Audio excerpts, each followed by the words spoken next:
Hello, everyone, and welcome to the Marketing with a Book podcast, hosted by typically the president of Indie Books International, Henry DeVries, but today I'm sitting in for the president. My name is Mark LeBlanc, and I act as the chairman of the board. I don't know if that's more important than president or not, but I have the honor of hosting our show today and interviewing our guest, Dan Janal. But prior to that, I just want to share that at Indie Books, contrary to what some would believe, part of our mission is helping consultants and coaches and independent professionals of all stripes write the right book.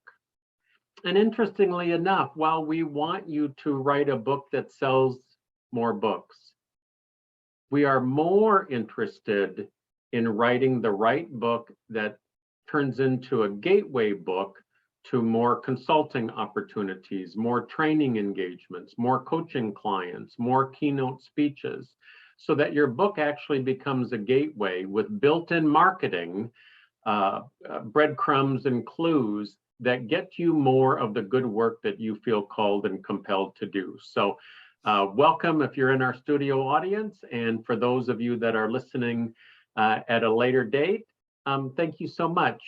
As always, we're going to do a little bit of an author roll call. We'll start with David Goldman. David, will you introduce yourself and where you're from and your latest book? We'd love to know. Thanks, Mark. Appreciate it. Hi, I'm David Goldman. I'm from Pittsburgh, Pennsylvania, although currently I'm spending the winter in Bonita Springs, Florida, and I wrote the book, The Road to Happiness: How to Get What You Really Want. Thank you, David. And Henry, what about you? Thanks. I'm Henry DeVries. I'm the author of Rainmaker Confidential, along with Mark LeBlanc and Scott Love. And we wanted to practice what we preach. So we spent a year researching a book, interviewing over 100 top rainmakers, the people who bring in the business at professional service firms, consulting firms. And during this pandemic, I would like to call it the damdemic. During the damdemic, we asked them, what's your go-to strategy? What are you doing less of? What are you doing more of? What are you doing to bring in the business? And yes, they had to come up with different strategies to make it rain. It wasn't corporate espionage. We didn't have to steal the secrets. They gladly shared them and gave us our permission to talk about them in Forbes.com and on Zoominars, and put it into book form. And it's out there right now. So it's all about how smart professionals are making their bets on business development, how they're betting their time, their talent, their treasure. In other words, what they spend their time, money, and energy on. Thank you very much, Henry. And my name is Mark LeBlanc, and I live in downtown Minneapolis. I'm not sure why we still have Henry on the screen.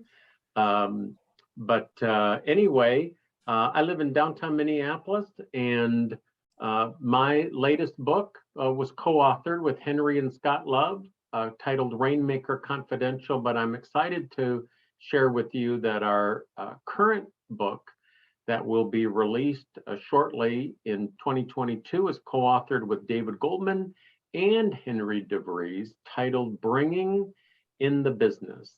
Ideal for professional service firms and professionals who don't want to sound like a salesperson, but like the trusted advisor and trusted resource that they've always wanted to be. And with that, let's bring on Dan Janal. Dan, will you just short introduction and share your latest book project? Sure, thank you. It's great to be here. I'm Dan Janal. I've written more than a dozen books that have been translated into 6 languages. My latest book is called Write Your Book in a Flash. I work as a ghostwriter, developmental editor, and book coach. My latest book is I'm writing a memoir and a leadership inspirational book with a general who is in charge of guarding Saddam Hussein. So that's pretty exciting. And I have some other books coming out as well with other people that I have mentored, which is really exciting and fulfilling, quite fulfilling. So that's that's great. And I want to have a shout out to Henry and Mark for writing a really, really terrific book. They sent me a free copy as a PDF, but I actually liked it so much, I bought it. And I have a review on Amazon. And also shout outs to Mark, because Mark was my business coach for many years. And if it weren't for Mark, I wouldn't be in business today, because he literally saved my business through a negotiation strategy that brought both sides together. And without his ideas and brilliance, we never would have come to that conclusion. So thank you very much, Mark. Dan, well, it's good to see you. I've been looking forward to this and haven't had a chance to connect for a while. So thank you for agreeing to come on to our show. And I just want to acknowledge you for the good work that you've been called and compelled to do over the course of time. You have a varied background with a deep well of both expertise and experiences. Would you take a couple of minutes and just, where did you come from? How did you step into this space? Let's hear a little bit of what I don't want to put you on the spot, but give us a bit of what we refer to as your defining story. How did you get to where you are today? Sure, great question. My background was a newspaper reporter and editor, business newspaper editor, and then I went to the dark side, which is affectionately known as Publicity. And I worked for a PR firm for a number of years, dealing with companies like K-Pro and Commodore, which were synonymous with the words computer back then. And I also worked with a company called America Online and brought them public. So I was an early person to the internet, and I would go to computer shows, publisher shows, and I'd be on a panel or I'd do a speech, and people would come up to me afterwards and they'd say, "Hey, can you do our PR?" And I'd say, "Sure, when do we get started?" And they would say, "Well, why don't you send us a proposal first?" And I thought to myself, okay, great, I'll write a proposal because I'll come up with great ideas and I'll spend 20, 30, 40 hours doing research and thinking and scouting out my competitors and thinking of great ways to really stand out from the crowd. And, I don't know if any of you listening have felt the same way. We have advanced degrees, we have terrific testimonials, we've done wonderful things, and yet our prospects treat us like commodities. And that's what happens. That's why they asked for a proposal, because they didn't see any difference between us, because we all had done great things. So I'd send the proposal in and I'd wait and wait and wait. And they never get back to you. It was just like so defeating. So the next time I went to a software publishers meeting, I thought, how can I stand out from the crowd? And I said, well, if you write a book, you're an authority. People treat you with respect. You have instant credibility, and none of my competitors had a book. So I went to the next software publishers convention and I did my breakout session. And afterwards, people came up to me and they said, "Hey, can you do our PR?" And I said, "Oh, do you want a proposal?" And they said, "No, you wrote the book. We know you know your stuff. When can you get started?" And that literally changed my life, because I self-published that first book. It was called How to Publicize High-Tech Products and Services. And that led to a real contract with a real publisher, Wiley, to write one of the first books about marketing on the internet, the Online Marketing Handbook, which earned out and was republished and updated 3 times. That book led to me speaking at Berkeley and Stanford. I taught the first internet marketing classes at Berkeley and Stanford. It led to speaking engagements around the world, literally from Beijing to Budapest, all across the United States and Canada. Can you imagine being picked up at the airport in Beijing with a driver who picked me and my wife up, and they take us to the Great Wall of China and to the Winter Palace and, the Forbidden City, all these places we see in movies, Tiananmen Square. And then I did my speech. So writing a book opened up an entire world to me. But that's not the whole point of the story. I got an email a couple of years ago from a gentleman in India, and he said, "I bought your book back in 1994.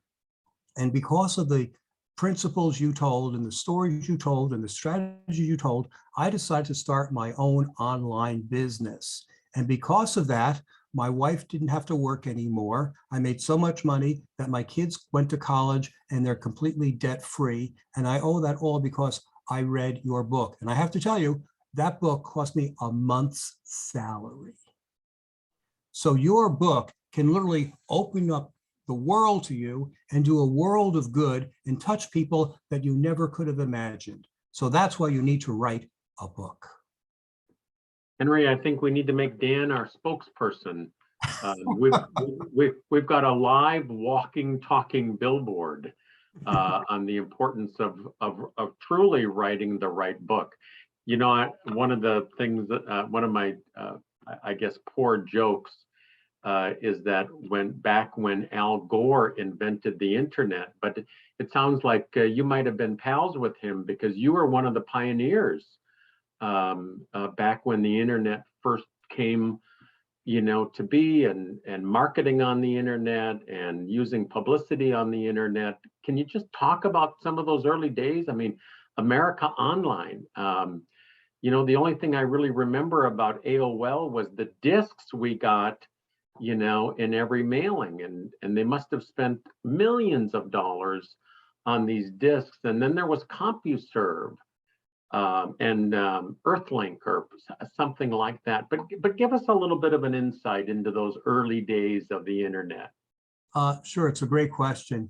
I was actually a system operator on CompuServe. I was one of the leaders of the public relations and marketing special interest group.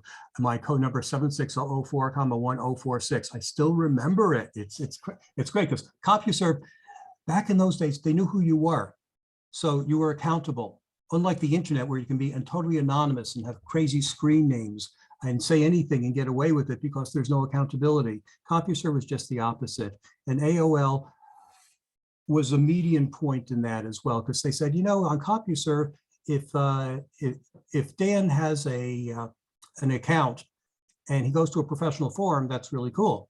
But what about his daughter? If his daughter goes to a teenage girls forum and comes up as Dan with that name, that doesn't sound right. How can we do that? How can we have the family in there? So AOL said you can have 5 screen names for everyone in your family. Well, that unfortunately led to a Pandora's box of problems, because then people could imitate one another. So you could have a 50-year-old person go into a 14-year-old girl's chat room, and, you know, God knows what would happen from there. And it has happened, and that's unfortunate. And I also wrote one of the first books about all the horrible things that could happen on the internet. It's called Risky Business, and that book came out in 1999, and that was translated into German, as a matter of fact. So I actually predicted a number of the horrible things that the internet has come to pass, which is unfortunate. But when I wrote the first book about marketing on the internet, I gave a speech to the National Speakers Association of Northern California, and a woman came up to me afterwards, and she said, you know, that was a wonderful presentation. I said, thank you very much. And she said, I just have one question. I said, oh, ask me as many questions as you like. I'm happy to answer any questions for you. She said, well, I only have one question. I said, what is it? She said, do I have to read all of it? This was like 400 pages. It was marketing. It was email marketing. It was advertising. It was chat rooms. It was bulletin boards. It was the whole thing. And it was too much. And there was another guy at that seminar who was speaking about internet marketing. And he sold a package with 2 cassettes, remember cassettes, and a piece of paper that was folded over and stapled, you know, maybe 4 or 5 pages, like sort of like an IKEA instruction manual. And he outsold me like a zillion to 1. Why? Because people want something simple. And I think that speaks to where we are today in terms of books. People do not want to read a 300 or 400 page book anymore. They want to read 20 to 25,000 words. They want to read 100 to 125 pages. I say in my speeches that people want to read a book, start reading a book when they get on a plane in New York, and finish it by the time they land in Los Angeles. And someone interrupted me during a Zoom presentation one time. He said, no, you're wrong. I said, really? He said, yeah, they want to finish the book by the time they fly over Chicago. And it is so true. So think about a book that will solve your readers' problems. That's why they want to read the book. So write a book where people get to know, like, and trust you when you share your case studies of how you've led people from mess to success. And then you'll have a winner of a book that will get you business forever. Dan, amazing. A lot of things to unpack there. You know, I often encourage people that you need a coach, you need a mentor, you need a friend, you need a confidant. When you look back in your earlier days in this field, who did you admire or look up to, and why? Wow, I'm looking at them. You probably didn't expect that for an answer. I didn't. No, Mark, as I said at the outset in the introduction, if it weren't for you, I wouldn't be in business today. I had a sweetheart contract with my PR lead service. My provider gave me a very, very good deal for the first couple of years because frankly, they didn't think it would work. So they really sweetened the pot for me. And after 2 years, they came back and said, okay, instead of this kind of a split, we want that kind of a split, which was, I couldn't make any money with that kind of a split that they were proposing. And I said, well, okay, well, I realize this is bargaining. You know, these are people from New York. They're New York lawyers. They're going to like ask for everything and they're going to come down with split in the middle. So I thought that was the game they were playing. And in fact, when I came back and said, okay, why don't we do this, which is a little bit sweeter on both of on my side. And I figured they just split in the middle. They came back and went even further in their own direction, which I would be losing money at that point. And you were my business coach at that time. And you said, well, why don't we try, and there was another strategy that you had thought of, and they went for it. And when we had to renegotiate again, we used that same kind of strategy and changed the numbers a little bit, but they went for it again. And I can't tell you how lucrative that contract has been over the last 20 years. It has helped me help more than 4,000 speakers, coaches, consultants, small business people, and professionals get publicity so they could help make the world a better place. So it's all due to you, Mark. Well, that's very kind of you, and I certainly was not expecting that. Fourth, I mean, I know that you have spoken all over the world. Your books have influenced the masses, and you just mentioned a number, and it's 4,000. And I want to make sure I get this right, because I know about your service, PR Leads. Was it 4,000 subscribers over the course of time for PR Leads? Roughly speaking, yeah, it could be 5,000. I gave up counting a long time ago, but it was a lot of people. It's a lot of people. When you think about people who are starting out, maybe they've written their first book, you know, they're so focused on getting that book across the finish line.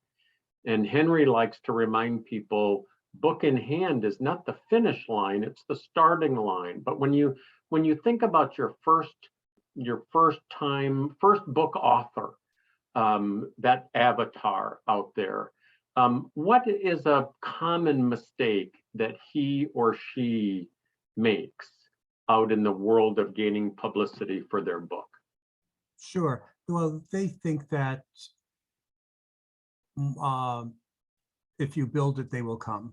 And this is not the field of dreams. You know, they have the hope strategy. They hope that someone goes to Barnes & Noble. They hope that someone stumbles across their book with the spine out among 17,000 other books with the spine out. They hope that someone picks it up and likes the cover of the book. They hope that someone looks at the table of contents and sees that chapter 4 is something that they are interested in. They hope that people buy the book. They hope that people realize that you are a consultant or a coach or a service provider or professional who can actually help solve that problem.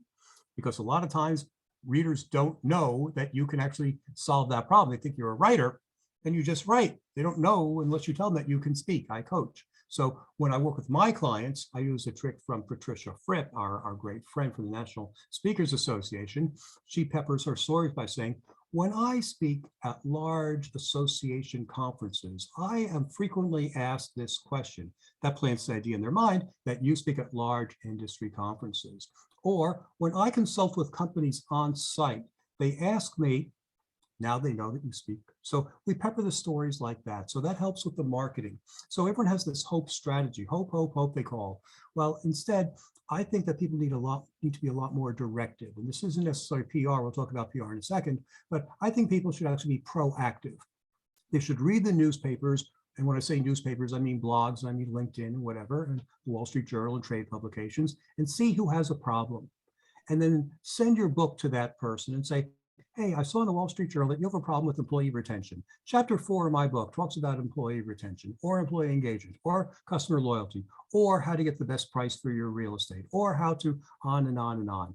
Send them the book, send them a note, tell them you'll call them. And chances are they will want to talk to you because you can solve their problems. And you have a book, the credibility of a book behind you to say that he knows what he's talking about. That's the best way to get money from your book. And I think a lot of people miss that step. They think the world's just going to beat a door to their path.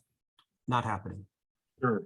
I think we should switch out the hope strategy with the breadcrumb strategy, because that's what you're talking about, is leaving clues and breadcrumbs throughout the book or in different parts of the book that put a little pin light on what you specifically want to do more of with the types of audiences or clients or corporations. You've said something several times, and I want to also want to put a little light on it. You've used the word problem and the problems you solve. And there's always this great debate between satisfying needs and solving problems and providing outcomes. And all three are good things to focus on, but just in your sharing today, it sounds as if you tend to prefer solving problems and being, positioning yourself as a problem solver. Would that be true? Yeah, when I do speeches and podcasts and the like, I really go heavy into that. To be honest, I hadn't thought about the wants and the needs that you brought up. I'll give that some thought as well. But I think the only reason that people read a book like this is to solve their problems or to be inspired. So there's another branch of book writing as well there. Of course, I don't mean to diminish that. It's very important for people to be inspired and motivated. But the kinds of books that I write, particularly, are the ones that are problem solving. So people can say, aha, I need to hire him or I need to hire her because she's been there. She knows that she's taken them from mess to success. So let's hire her. And that's where I see that, because people have such limited attention spans today so that's my answer, and I'll stick to it. Well, and I think you should.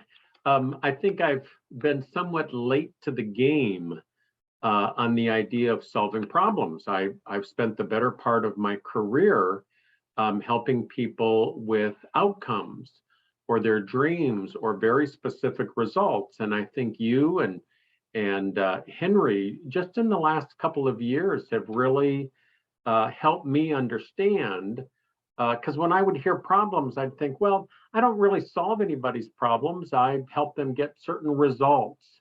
But the opposite of the results are the problems. I was just coming at it from a different perspective. And our mutual friend, Gerald, has often shared that part of the secret to getting a reporter's ear is to lead with the problem, that you can help solve the problem of X by blank. And I started writing posts to that effect on LinkedIn and on Facebook. And I found that the moment I went to solving a specific problem, my comments grew. And I can trace registrations to our events to problem-solving posts versus results-oriented posts. And so I think you're spot on. I just want to, I guess, put a laser on your brilliance. Next question. We talked about that first-time author. I often say to people, "What's your next book?" And sometimes they look at me like a deer in headlights. Like, man, this was so painful. Why in the world would I want to write a second book? And no great thought leader, no great key opinion leader, no great purveyor of wisdom ever stopped after one book. Seth Godin didn't stop after he wrote one book, and you've got 14 or so books. What mistake does the veteran author, someone like me who's written 4, 5, 6 books, what's a mistake that we tend to make in the publishing of our book, in the search for getting the word out?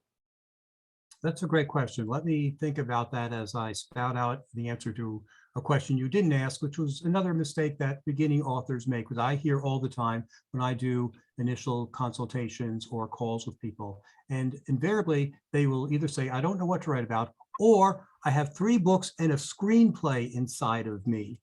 And it's hard to keep those people focused because they really don't have 3 books and a screenplay. I remember my friend Mark Levy was saying when he was consulting with a would-be author, he said, you don't have a 300-page book, you have a 30-page book told 10 times. The same story over and over and over again. So those are some things that beginners make in terms of like not getting focused. I think more experienced authors, the ones who are really good, they follow the trends. They are thought leaders. Someone like, say, a Jill Conrath. She's like the Wayne Gretzky of sales. She doesn't look where the puck was. She sees where the puck is going. Brilliant, brilliant person. Another one of my former clients, Rita McGrath, she's actually a professor at the Columbia School of Business, Columbia University. Just brilliant, absolutely a brilliant, brilliant thinker. She's thinking about things that I haven't even thought about in terms of business and marketing and pricing and strategy and corporates, just great stuff. So I think if you're at the top of your game, you know where the puck is going, and just be the first person there. And don't be afraid to show your brilliance. Don't be afraid to go out on a limb and say, I think this is happening, even though everyone else says that it would never happen or never happen that way. So don't be afraid to plant a flag. Nice. What advice would you give to somebody who's got that book inside of them and they're just stuck? Maybe they're 50% of their way into their manuscript, and it's for some reason it gets stuck, or they get stalled out or stagnant. What would you advise Sure. for that author? Great question. 2 answers. Number 1, get a book coach or a developmental editor. Frankly, I don't know where one stops and the other one begins. So I offer both services because I just think that they are really one job. Because you need that coach to help you fine tune yourself. You know, with Seth Godin wrote the book, The Dip. He said everyone starts off, really, really high, whether you're playing the guitar or practicing or going to college to become a doctor, and then you have your first class in organic chemistry, and it's like, oh my God, what am I doing here? Or you're playing the same chords on the guitar, it's like, I'm just stagnant, I'm not getting any better, my fingers hurt. That's where you need a coach to come along and help you out of that depression, that dip that Seth Godin talks about. That happens to everyone. So a book coach is trained like a coach to help you with those things. And they see the little things that could be adjusted better. I just came back from playing pickleball, and I have a coach, and he said, hey, if you hold the paddle this way instead of that way, you'll have a lot more flexibility with your wrist. You can hit more forehand shots. I said, you're right. I didn't even realize it. So little micro adjustments like that can make a big, big change. So that's number 1. Get a coach to help you through the process so you don't feel like you're doing it alone. There's no reason why anyone should ever write a book alone. In fact, at one of your friends and family events, Ken Blanchard was speaking, and he said that he wrote 73 books with a co-author. And I went up to him afterwards and I said, well, you're a brilliant guy. Why would you write 73 books with a co-author? You could write them by yourself. And he said, I quoted him in my book, he said, I learned so much when I work with other people. I thought that's very humbling. I mean, the guy sold more books than I'll ever sell in my lifetime, and he's very, very humble. So I think a coach can really be good for that. You don't have to write the book by yourself. The other reason why I think people stop is they have the imposter syndrome. They say, Professor Smith at Harvard knows so much more about this than I do. Who am I to write this book? Well, Professor Smith at Harvard doesn't need the publicity, doesn't need the exposure. He's already at Harvard. He doesn't need reporters to call him. You do. He doesn't need another book. You do. And frankly, you know more than he does because he knows the whole big picture. You're the expert in your micro niche or niche. You may know about sales. Well, there's corporate sales, there's airplane sales, there's selling windmills, there's selling biodiversity products, they're selling in grocery stores, they're selling in gift stores, they're selling online. You may know a lot more about any of those things than anyone else around because that's what you specialize in. So write this down. I am an expert in blank, and I am writing a book called, and the title of your book, and just put that in 48-point type above your computer every day, put it in your bathroom, whatever, and that will reinforce you to say that, yeah, I have something to say, and the world needs to hear that. I am an expert in business development, and my next book is Bringing in the Business with Cool. Henry and David Goldman. I've got a couple of personal questions for you. Uh-oh. By the way, and you were so kind, I think we were in a coaching relationship for 10 plus years. Oh, yeah. Yeah, long And time. That was great. And you know, I've said this about you, Dan, that you, over a 10-year period, you were one of the most coachable clients that I ever had, and you were arguably the most grateful client that I ever had. In fact, I don't ever remember a coaching conversation that we had over the course of 10 years when you did not open up a conversation with, you know, Mark, I'm just so grateful. You have a grateful spirit and a grateful heart, and I always look forward to our conversations, and I look forward to connecting you again. But I've got a couple of personal questions. Oh, thank you, Mark. I appreciate that. And because of you, this is my view. Realtors call this panoramic whitewater action shots, because you can see Nice. surfers and swimmers. So this is real. This isn't from stock photo, guys. This is Yeah. Nice. I recognize it for sure. You didn't get off the turnip truck here yesterday. When you look back, can you share one specific marketing idea that you tried and it ended up working better than you thought it would? Oh yeah, of course. I thought this would be a tough question. I thought you were about my many marketing failures, of which I've forgotten most of them, but I seem to be creating new marketing failures periodically. Yeah, PR leads with my publicity service. We put experts together with reporters. We were the first ones to do this. It has since been imitated by numerous other companies around the world at all different price points and such. And it was much better than I ever would have thought. In fact, I started it back in 1999, or rather 2000. And I was a very successful speaker, as I mentioned, and I was making good money as a speaker. And in all of my speeches, I would be talking about how to get publicity and marketing. And I would talk about this service called ProfNet, which is the PR lead service, which is owned by another company, and I resold their stuff. And I noticed that everyone in my audience, you know, they're entrepreneurs, they were home-based businesses, they were small companies. They couldn't afford the corporate pricing that ProfNet had. So I went to them and said, hey, how about if I resell this? We'll give it a new name, and I'll go after this market. And they said, sure, we're going after corporate, we're going after universities. We have no way of going after small businesses. Why don't you go after that, and we'll see how it works. So we dickered around for a contract for months and months. And then one day I was out on my bicycle in Minnesota, a beautiful Saturday morning in August, one of those rare days when there wasn't any humidity. And I was out on a bicycle and thinking, man, this is really great. The air is great. The air is going through my hair, the breeze. It doesn't get any better than this. And when I said that, I hit something in the road and it threw me off my bike. Not into the roadway, but onto a grassy knoll. And I rolled down and the bike was on top of me. And turns out I broke my wrist and I broke my elbow. And the first responder was there within 30 seconds. It was pretty amazing.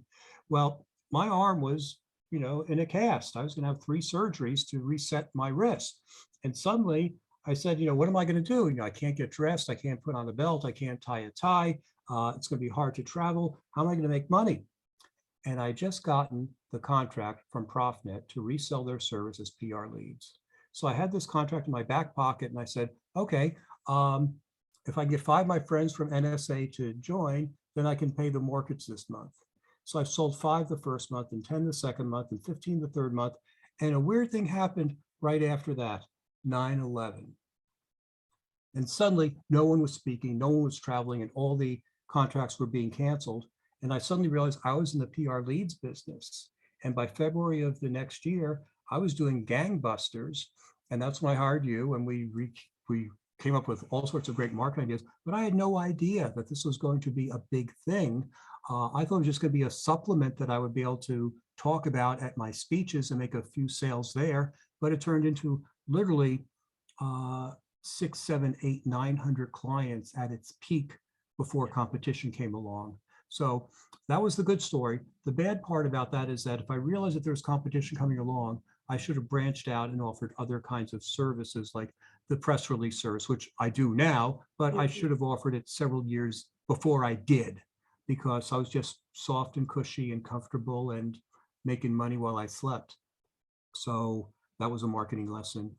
So I made more money than I thought I would have, and it came crashing down faster than I thought it would have. So it's sort of like, the Bible story, Joseph and the 7 years of feast and 7 years of famine. Fortunately, I saved a lot of money during those feast years. Look at my picture. Did I show you my picture? Yeah, that's my picture. That's what happens when you save. You did, and I don't know if you remember this, or if it'll certainly will come to mind when I share this, but you were so kind one year. I don't remember if it was 2005 or 2006, but you ordered 800 copies of my little book, Growing Your Business, and sent them to your database of subscribers. Mm-hmm. Yeah, and that was a small sale for you, wasn't it? Well, I've been fortunate. Box every other day. Yeah, with quantity orders, but so I thank you for that. When you look back to when you started out as a younger professional, an emerging professional, if you could go back to that Dan and give him, knowing what you know now, and you could give him a piece of advice, what would your advice be to your 25-year-old self or your 24-year-old self when you were starting your journey? Networking. Without a doubt, networking. I'm an introvert, so if I go to a conference, I'm the guy standing in the corner drinking coffee and eating too many donuts. I talk to my friends, maybe they introduce me to someone else, and I slowly grew my network one by one. I grew it arithmetically instead of geometrically. I was an addition as opposed to multiplication. In these last year or so, thanks to Zoom, I've met more people the last year and a half, thanks to Zoom and these little breakout sessions, than I ever would have going to regular seminars. It's really been great for someone like me, an introvert, because it puts me in a room with 7 other people of frankly, all different ages, all different backgrounds, all different races, all different sexes.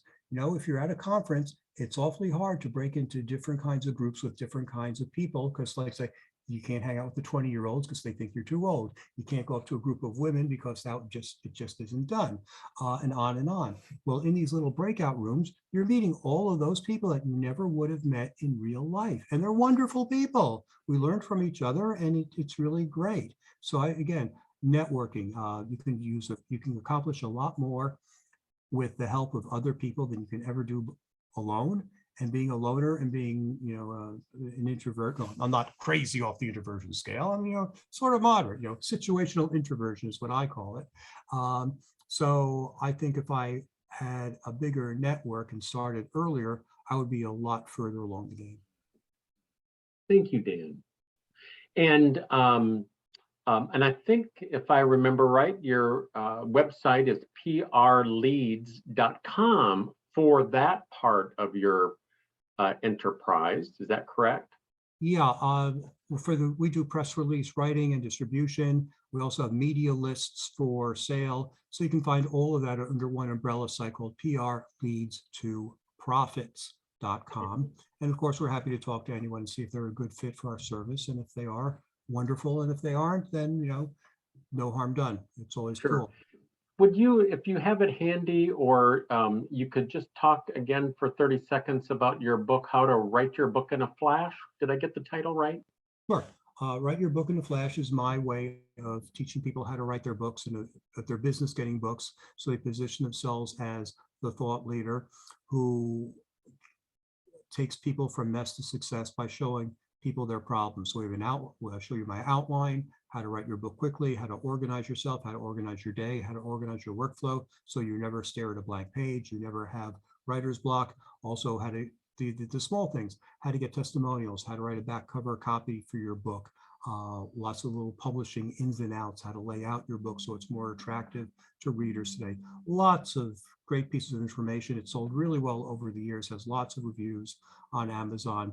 And of course, I'm happy to chat with anyone who would like to about how to write their book in a flash. I have a podcast called Write Your Book in a Flash with Dan Janal. I have a YouTube channel called Write Your Book in a Flash with Dan Janal. I learned an important marketing lesson from Henry DeVries, which is if you have the name of a book, that's the name of your website, that's the name of your podcast, that's the name of your YouTube channel, that's the name of everything. So all you have to remember is write your book in a flash and you'll find me one way or another. Dan, thank you so much. What an honor for me to have an opportunity to visit with you and have you on our show. Everyone, you heard it here on the Marketing with a Book, not marketing a book, Marketing with a Book podcast. Our guest today, Dan Janal, the author of his most recent book, Write Your Book in a Flash. Order it today and schedule a time to chat with Dan for a few minutes to find out if it might be a good fit for you. No matter where you are on your journey, whether you're on the road to your first book or your second or your 10th book, there's more to learn from the great Dan Janal. Thank you so much, Dan, for being with us today. And thank you for joining us for our podcast, Marketing with a Book. And that's a wrap.